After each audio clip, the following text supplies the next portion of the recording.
Assalamualaikum warahmatullahi wabarakatuh. Sebelumnya kami dari kelompok 4 akan mempresentasikan hasil diskusi kami ya dengan tugas yaitu supply chain approach and critical study case. Next.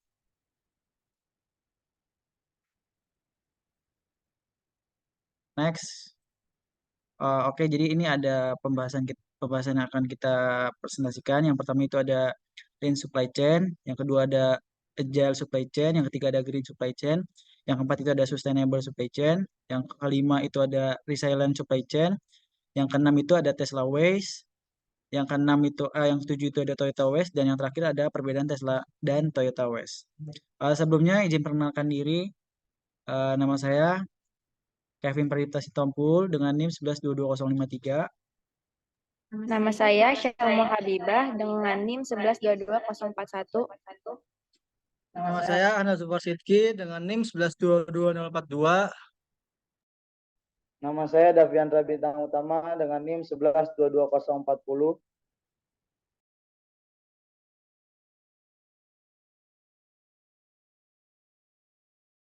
Yang pertama adalah lean supply chain. Definisi dari lean supply chain itu sendiri adalah suatu pendekatan sistematik untuk mengidentifikasi dan menghilangkan pemborosan atau aktivitas yang tidak bernilai tambah non-value adding melalui perbaikan yang berkelanjutan atau disebut juga continuous improvement. Secara definisi, supply chain management mengoptimalkan kegiatan bisnis mulai dari pengadaan bahan baku hingga proses distribusi dengan mengintegrasikan sistem informasi yang dikelola oleh perusahaan pemasok dan distributor. Komponen lean sendiri itu terdapat 4, yaitu ada operasi, integrasi, purchasing, dan distribusi dan logistik. Dalam operasi ini, praktiknya dalam implementasinya itu harus terus dipertahankan dalam memastikan efisiensi dan produktivitas bisnis. Kemudian untuk yang kedua, integrasi, itu adalah pengelolaan komunikasi dan informasi antara pemasok dan penerima, juga menjadi bagian dari proses integrasi. Yang ketiga adalah purchasing.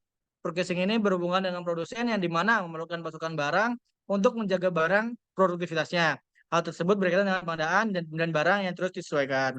Dan terakhir adalah distribusi dan logistik, yang dimana ini berkaitan dengan pengiriman produk atau layanan kepada customer itu sendiri. Kemudian untuk satu case yang kami ambil, kita mengambil Toyota sebagai filosofinya yaitu TPS atau Toyota Production System, di mana mereka ini menerapkan dan menekankan pada eliminasi pemborosan dan peningkatan efisiensi dalam setiap aspek rantai pasok. Salah satu prinsip yang digunakan adalah just in time dan Kaizen. Kemudian kita masuk kedua yaitu agile supply chain. Agile supply chain ini cocok ketika ditaruh di pasar yang tidak stabil akan berbagai variabel seperti volume masuk, manajemen sumber daya. Dan agile ini akan memungkinkan organisasi atau perusahaan itu meningkatkan operasi harian dan membantu mengurangi biaya operasional serta meningkatkan profitabilitas pada produknya.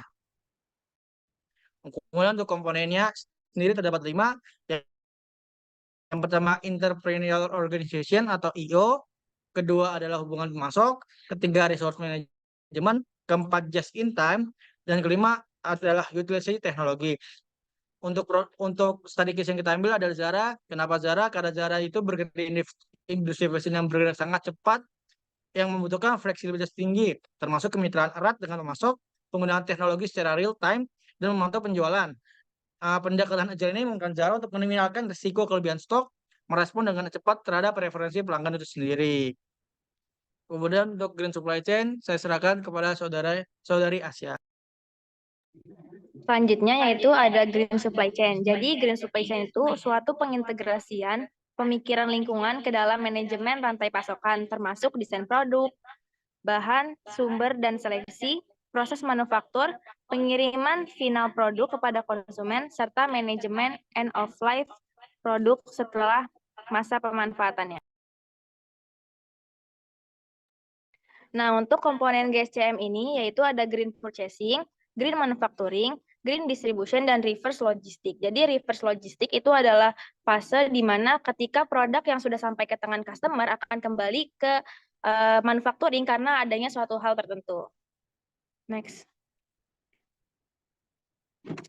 Nah, untuk studi kasus dari GSCM ini, yaitu di PT Batik Semarang 16 yang menerapkan green manufacturing dengan menghindari penggunaan zat berbahaya dan menggunakan teknologi hemat energi yang tidak menimbulkan polusi.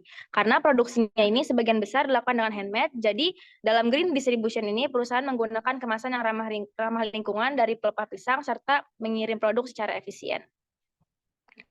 Selanjutnya yaitu ada sustainable supply chain. Jadi pembentukan sustainable supply chain ini berkoordinasi melalui integrasi sukarela, pertimbangan ekonomi, lingkungan dan sosial dengan sistem bisnis antar organisasi yang dirancang untuk mengelola arus material, informasi, dan modal yang terkait dengan pengadaan, produk, dan distribusi secara efisien dan efektif. Di sini terdapat 7 komponen SSCM. Yang pertama itu ada discover, yang kedua ada learn, yang ketiga ada strategis, yang keempat ada design, yang kelima transform, dan keenam monitor, yang terakhir yaitu control.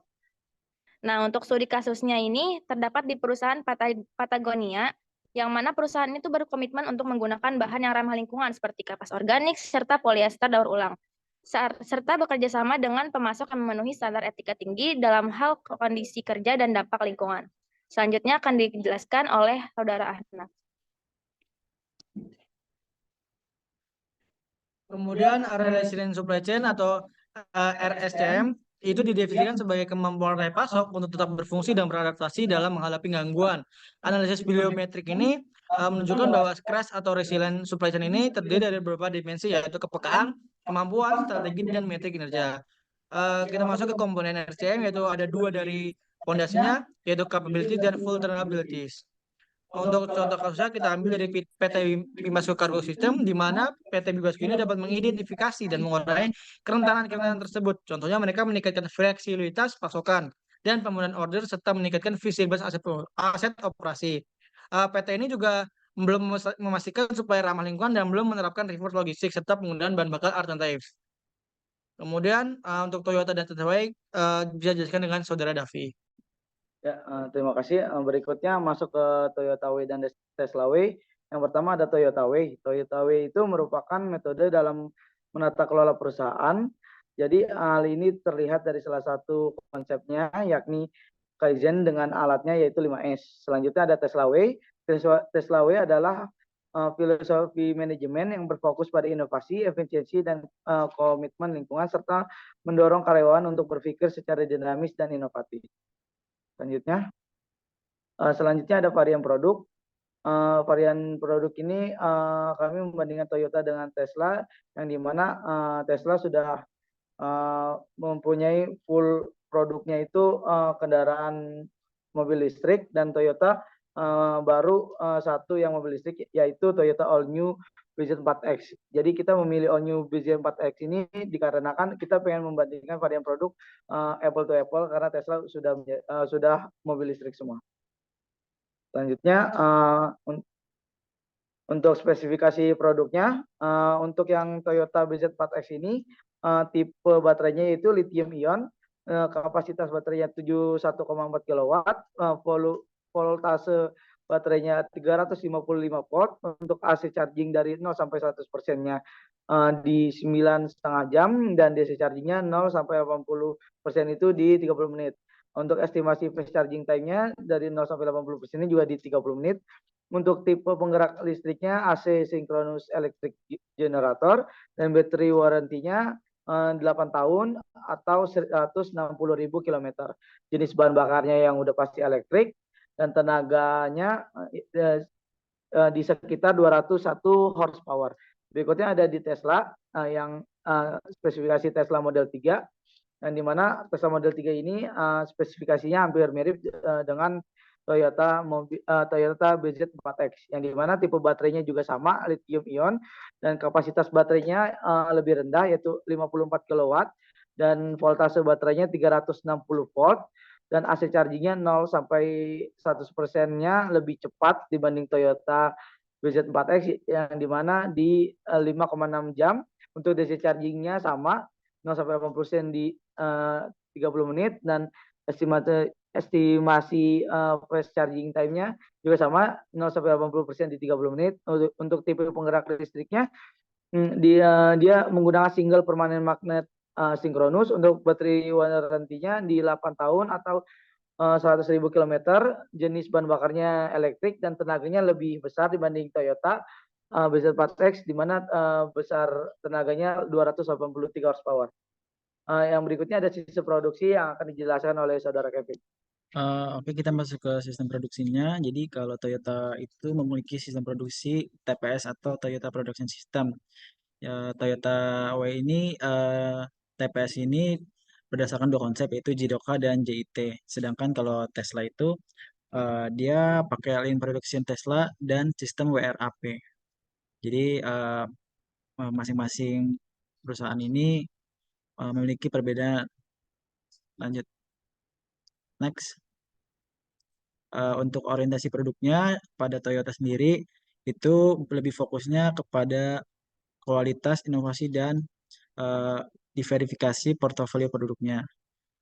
Serta dikarenakan itu daya tahan, efisiensi, bahan bakar, dan harganya yang kompetitif. Sedangkan kalau Tesla sendiri berfokus pada inovasi dan teknologinya. Dengan menjual langsung kepada pengadaan penawaran produk yang dapat ditingkatkan melalui pembaruan perangkat lunak. Tesla sendiri ini mengutamakan pengalaman pelanggan. Selain itu, fokus utama Tesla adalah teknologi otonom dan kecerdasan buatan untuk kemajuan dalam industri otomotif masa depan.